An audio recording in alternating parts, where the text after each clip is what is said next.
Ang mabuting balita ng Panginoon, ayon kay San Juan.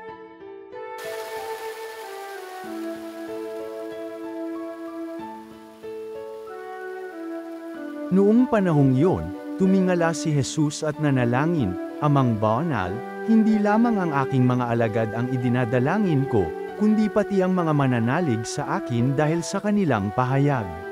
Maging isa nawa silang lahat, Ama. Kung paanong ikaw ay nasa akin at ako'y nasa iyo, gayon din naman, maging isa sila sa atin upang maniwala ang sanlibutan na ikaw ang nagsugo sa akin. Ang karangalang ibinigay mo sa akin ay ibinigay ko sa kanila upang sila'y ganap na maging isa, gaya nating iisa. Ako'y nasa kanila at ikaw ay nasa akin, upang lubusan silang maging isa. At sa gayon, makikilala ng sanlibutan na sino gumawa ko, at sila'y iniibig mo katulad ng pag-ibig mo sa akin.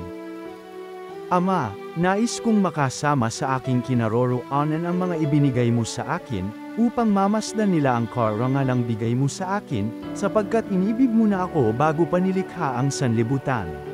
Makatarungang Ama, hindi ka nakikilala ng sanlibutan, ngunit nakikilala kita, at nalalaman ng mga ibinigay mo sa akin na ikaw ang nagsugo sa akin. Ipinakilala kita sa kanila, at ipakikilala pa, upang ang pag-ibig mo sa akin ay sumapuso nila at ako na may sumaka nila." Ang mabuting balita ng Panginoon.